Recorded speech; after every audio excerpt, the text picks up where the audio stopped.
हम लोग आज 77वां स्वतंत्रता दिवस मना रहे हैं। इससे पहले हमें जानकारी है अपने पूर्वजों के द्वारा, इतिहास के द्वारा, जो हिंदुस्तान ही नहीं, जो पुराना आर्यावर्त है, वो सारे अंग्रेज के अधीनस्थ था। लगभग 1600 ईस्वी से लेकर के यह भारत कुछ नहीं रहा है, गुलामी के जंजीरों में जकड़ा हुआ था। उसमें से मुझे ट्रांसफर करना, ठीक है? हम सोच सकते हैं जब आज हम स्वतंत्र भारत में जी रहे हैं, तब तो हमें इतनी आज भी पूर्ण समस्याओं से हल नहीं निकला है। लेकिन जब यह देश गुलाम था, हमारे देशों पर दूसरे के द्वारा शासन किया जा रहा था, शायद हमारे पूर्वजों, हमारे वीर बहादुरों, वो अमर शहीदों की जिंदगी कैसी रही होगी, थोड़ा हम अपने इतिहास के द्वारा उसका जब अध्ययन करते हैं तो लगता है जो धन्य है वो जो हम लोगों को अपनी इतनी अमूल्य शरीर को परित्याग करके कहीं न कहीं एक कठिनाई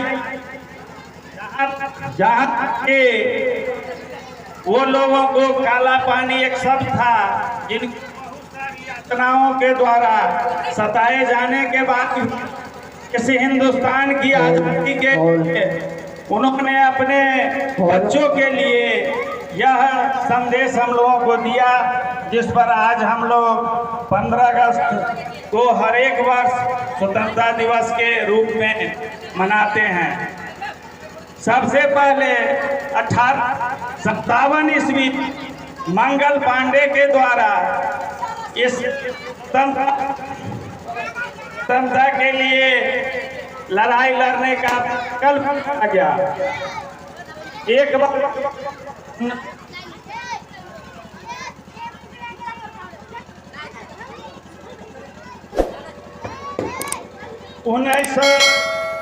26 जनवरी 1930 को भी एक बार हमारे भारत के अमर शहीदों ने स्वतंत्रता दिवस मना ली, लेकिन अंग्रेज के द्वारा दमनकारी नीतियों के द्वारा, उनके शासन के द्वारा पुनः हम लोगों को गुलामी के जंजीर में कर दिया गया।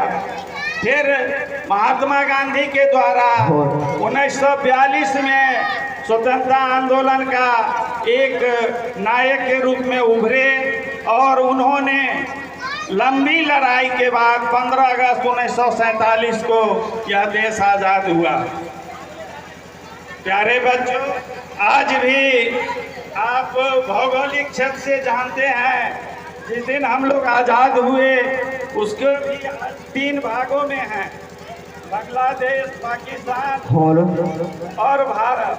वो लोग वहाँ 14 अगस्त को अपनी आज़ादी मनाते हैं और हम लोग 15 अगस्त को। यह आज़ादी हमें बहुत कठिनाई से प्राप्त हुआ है। जब हम लोग आज़ाद हुए तो सरकार के द्वारा एक नीति बनी, चंदन मूलभूत कार्यक्रम, मूलभूत सुविधाओं, जिसमें प्रश्न था आवश्यकताओं को, भोजन, वस्त्र और आवास। फिर जब यह देश कुछ समृद्ध हुआ तब जाकर के पिछले योजना में आया भोजन, वस्त्र, आवास और विज्ञान, मतलब पढ़ाई लिखाई भी अति आवश्यक है।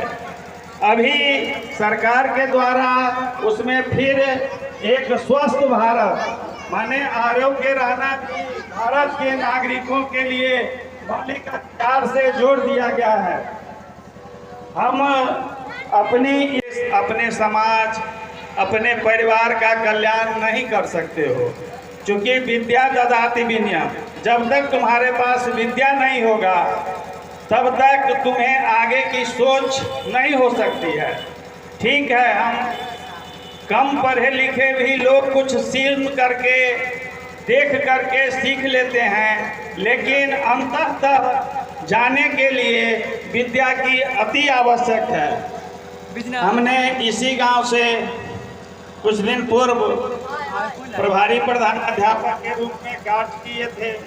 अब मैं सेवानिवृत्त हूँ। सतीश के द्वारा बहुत कहा गया कि सर इस बार आप भी मेरे कोचिंग सेंटर पर निश्चित रूप से आवें। हमने उसे विश्वास दिया जो निश्चित आएंगे, क्योंकि आज भी मेरा यह कर्म क्षेत्र है। तो किसी भी व्यक्ति के लिए कर्म क्षेत्र जन्म क्षेत्र से भी कम महत्वपूर्ण नहीं होता है।